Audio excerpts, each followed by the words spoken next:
오늘 우리에게 주신 말씀은 로마서 6장 1절부터 11절까지의 말씀입니다. 제가 먼저 읽고 교독하도록 하겠습니다. 그런즉 우리가 무슨 말을 하리요? 은혜를 더하게 하려고 죄에 거하겠느냐? 그럴 수 없느니라. 죄에 대하여 죽은 우리가 어찌 그 가운데 더 살리요? 무릇 그리스도 예수와 합하여 세례를 받은 우리는 그의 죽으심과 합하여 세례를 받은 줄을 알지 못하느냐?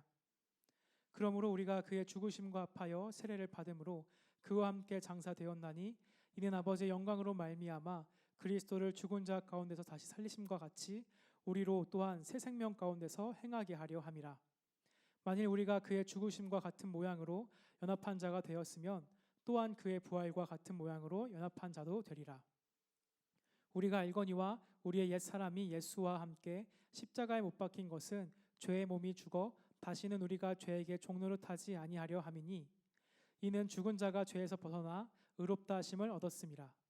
만일 우리가 그리스도와 함께 죽었으면 또한 그와 함께 살 줄을 믿노니 이는 그리스도께서 죽은 자 가운데서 살아나셨음에 다시 죽지 아니하시고 사망이 다시 그를 주장하지 못할 줄을 알미로라. 그가 죽으심은 죄에 대하여 단번에 죽으심이요 그가 살아계심은 하나님께 대하여 살아계심이니 이와 같이 너희도 너희 자신을 죄에 대하여는 죽은 자요 그리스도 예수 안에서 하나님께 대하여는 살아있는 자로 여길지어다. 아멘. 우리는 지금 사순절을 보내고 있습니다. 그리고 다음 주부터는 고난주간이 시작되지요.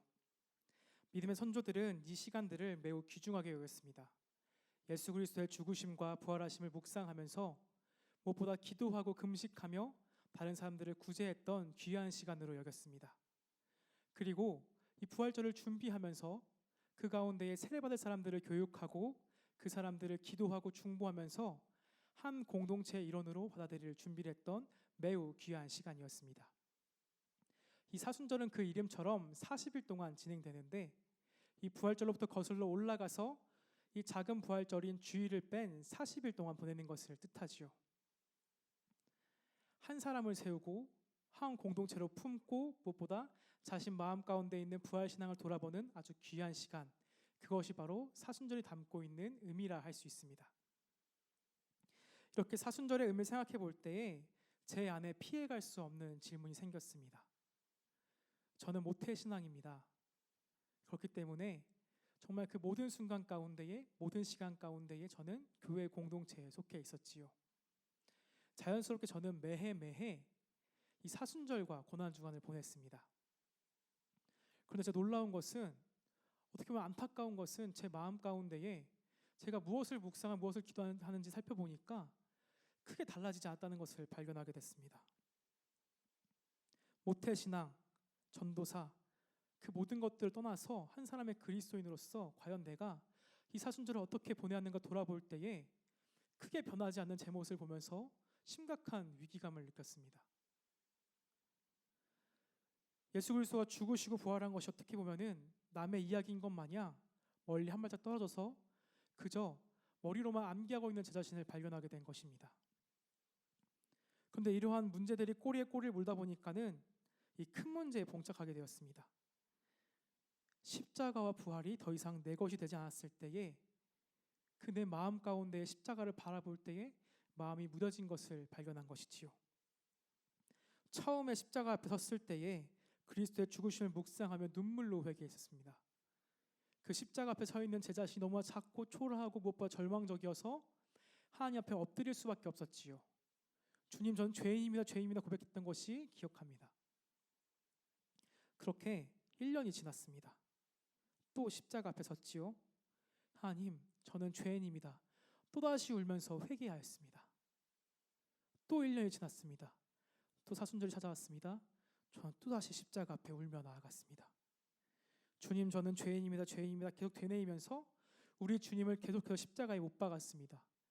이미 부활한 주님은 온데간데 없고 나에게는 그저 그 죄인의 자리에 머물러서 내 죄를 해결해 줄 주님만 찾고 있었던 것이지요. 이대로 괜찮은 걸까? 내가 정말 예수를 믿는 것일까? 라는 질문이 제 마음 가운데 솟아났습니다. 그래서 찬찬히 돌아보았죠. 도대체 무엇이 문제인 걸까? 내 신앙 가운데 무엇이 빠져있기 때문에 이렇게 매해 반복되는 사순절을 보내고 있는 것일까? 여전히 나는 죄인의 자리에 앉아있는 것일까? 라는 질문이 제 가운데 계속해서 치열하게 있었습니다. 그러다 보니까 제 마음 가운데 예수 그리스도에 걸어가신 그 길에 대한 묵상이 없었던 것을 발견했습니다. 정말 예수 그리스도를 믿는다는 것이, 그분의 길을 따라간다는 것이, 그 성도의 삶이 무엇인지를 묵상하지 않은 채 그저 공식처럼 예수님이 죽으셨어, 부활하셨어, 나의 죄는 문제가 되지 않아 라면 외치고 있던 제 모습을 발견하게 된 것이지요. 그런데 오늘 본문 말씀을 읽어보니까 이 예수 그리스도를 믿는 삶은 전혀 그런 것이 아니라고 이야기합니다. 예수 그리스도를 믿는 사람, 즉 그리스도인이 된 그 순간부터 그의 삶이 완전히 달라지고 있는 것을 선포하고 있는 것이지요. 이 바울, 보고 있는 저자인 바울이 말하고 있는 복음을 짧게 요약하자면 이 신칭이 믿음으로써 의롭게 칭함받는다라고 말할 수 있습니다. 우리가 읽은 본문 바로 앞장인 5장에서 바울은 아담과 예수 그리스도에 대해서 얘기를 하고 있습니다. 우리가 알고 있는 첫사람 아담의 불순종으로 인해서 이 땅 가운데 죄와 사망의 통치가 시작되었지요. 그 모든 것들을 해결하기 위해서 이 땅 가운데 율법이 세워졌습니다. 그런데 이 율법으로서 죄를 해결할 수가 없게 된 것입니다. 오히려 이 율법으로 인해서 사람들 마음 가운데에 범죄함이 자리 잡게 된 것이지요. 다행히도 이 땅 가운데 두 번째 아담인 예수 그리스도 오심으로써 이 모든 상황이 역전이 되었습니다. 죄인이었던 우리가 예수 그리스도를 말미암아 의롭다, 죄인이 아니다 칭함을 받게 된 것이죠. 그것을 우리는 은혜라고 이야기를 합니다. 그런데 여기 또 다른 문제가 생깁니다. 그것은 우리가 이 은혜를 경험할 때에 더 큰 죄를 진다면 더 큰 은혜를 경험할 수 있지 않을까라는 질문이 생기는 것입니다. 산술적으로 수학적 공식처럼 볼 때에 죄가 클수록 은혜가 큰 것은 당연한 것이 아닐까라는 질문이 생겨난 것이지요. 그래서 죄인의 자리에 눌러 앉는 것이 공인되고 인정되는 모습을 우리는 이 본문 가운데 질문을 통해서 알 수 있는 것입니다. 오늘 본문은 이 죄인의 자리에 머물고자 하는 이들을 향한 바울의 응답에서 시작됩니다. 오늘 본문 2절 말씀입니다. 다 함께 읽겠습니다. 없느니라 죄에 대하여 죽은 우리가 어찌 구가운데 더 살리요. 바울은 우리가 이미 죄에 대해서 죽은 사람들이라고 선언합니다. 죄에 대해 죽어버린 사람들은 더 이상 그 죄와 관계를 맺을 수가 없습니다. 여기서 죄 용서에 우리는 새로운 측면을 발견할 수 있습니다. 그것은 죄 용서라는 것이 눈을 감고 넘어가는 것이 아니라 죄와의 완전한 관계의 단절을 뜻하는 것입니다. 죄에 대해서 완전한 죽음을 의미하는 것이지요. 우리가 더 이상 죄와 아무런 관련이 없다는 것입니다. 죄에 대한 완전한 죽음, 바울은 그 근거를 세례에서 찾습니다. 세례 받으셨던 것을 여러분은 기억하시는지요? 우리가 지금 약식으로 진행하고 있지만 이 세례라는 것은 우리의 온 몸을 담그는 것으로부터 시작합니다. 그것의 의미는 우리가 그리스도와 함께 죽었다가 그리스도와 함께 다시 살아난다는 것을, 그 고백을 담고 있는 것이지요. 따라서 우리가 그리스도 안에서 세례를 받았다는 것은 먼저 우리가 그리스도와 함께 죽었다는 것을 의미합니다. 우리가 죽었다는 것은 말씀드린 것처럼 죄와의 완벽한 단절을 의미합니다. 더 이상 우리는 죄의 종노릇하지 아니하고 그리스도와 함께 연합되었다는 것을 뜻하는 것이지요. 산 자와 죽은 자가 아무런 관련을 맺을 수가 없는 것처럼 우리 또한 더 이상 죄와 우리 사이에 어떠한 관계도 맺을 수가 없습니다. 이것이 사실이라면 우리가 어떻게 더 이상 죄 가운데 있을 수 있겠단 말입니까? 예수 그리스도의 죽음과 합하여 죄에 대해 이미 죽은 자, 그 사람이 바로 성도인 것이지요. 죄에 대한 완전한 죽음, 죄와의 관계 단절은 은혜의 본질을 설명하고 있는 것입니다.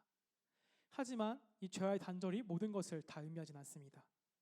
세례가 몸을 잠그는 의식에서 끝나는 것이 아니라 물에서 나옴으로써 마치는 것처럼 말입니다. 그 안에는 새 생명을 살아가는 고백이 담겨 있는 것입니다. 오늘 본문 말씀 4절 읽어보도록 하겠습니다.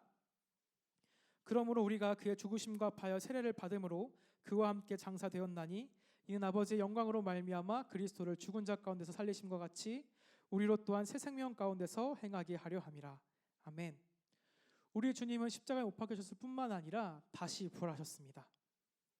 십자가와 빈 무덤, 즉 부활과는 나눌 수가 없는 것이지요. 그처럼 죄에 대한 완벽한 죽음은 새로운 삶과 나눌 수 없는 것입니다. 죄에 대한 죽음은 이 현실의 뒷면에는 이 새로운 생명에 향한 이 부활 소망을 품고 있는 것을 의미하는 것이지요. 물론 그리스도께서 부활하신 것처럼 우리가 이미 부활을 경험한 것은 아닙니다. 그리스도의 부활은 현실이지만 아직 우리의 부활은 기다림의 대상으로 남아있는 것이지요. 그리스도의 부활이 우리의 부활을 확실한 것으로 만들지만 아직까지 우리에게 있어서 부활은 미래의 일로 남아있는 것 또한 사실입니다. 그래서 이 부활에 대해 말을 할 때도 바울은 언제나 그 시제를 미래형으로 사용하고 있습니다. 하지만 그리스도의 부활은 우리의 미래 부활에 대한 보장 그 이상을 뜻합니다. 죄에 대해 완벽히 죽은 이후에 우리가 무의미한 공허한 세계를 떠돌아다니다가 어느 날 부활 생명을 소유하는 것이 아니라 이 몸의 부활 미래 자체는 미래이지만 우리가 뿌리 내리며 살아가고 있는 이 오늘의 삶에서 이 미래 영생을 가능하게 하는 결정적인 변화가 우리 가운데 있다는 것입니다. 우리 여전히 죽을 몸 가운데 살아가고 있지만 우리의 삶 속에서 이 부활로 완성될 새로운 생명이 움트고 있다는 것이지요.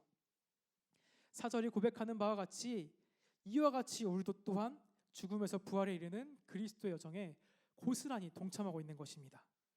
그대로 우리의 것이 된다는 것이지요. 그리스도는 죽었지만 하나님의 영광으로 부활하셨습니다.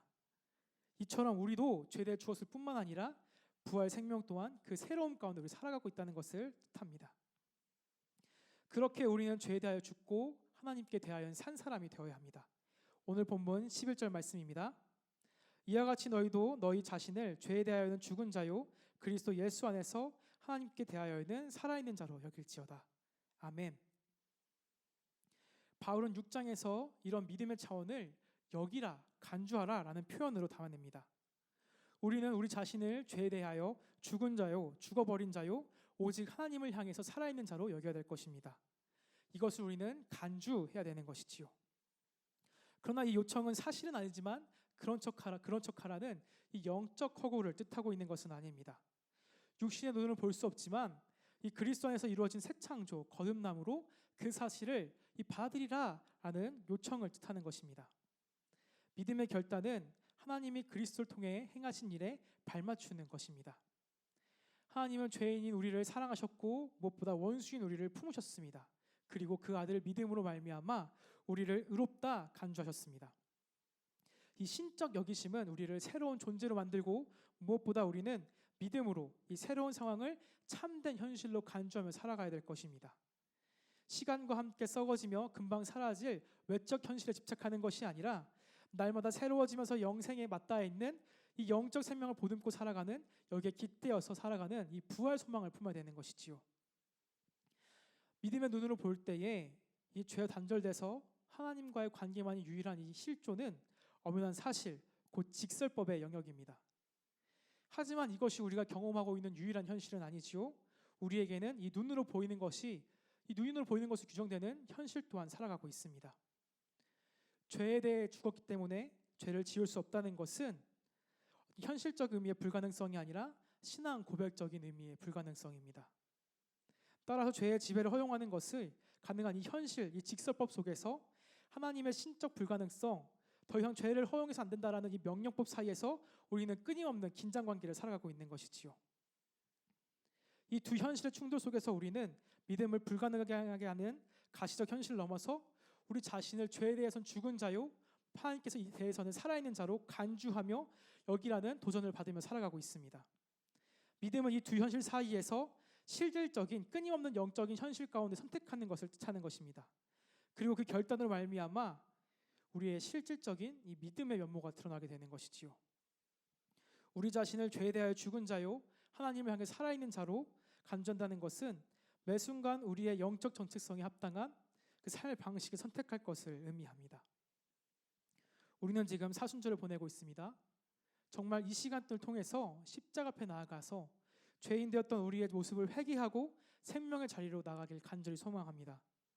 우리의 신앙은 죄에서 시작된 것이 아니라 부활로부터 시작됨을 기억하며 무엇보다 죄에 대해서 이미 죽었고 하나님께 대하여 살아있음을 고백하는 사순절이 되기를 간절히 소망합니다.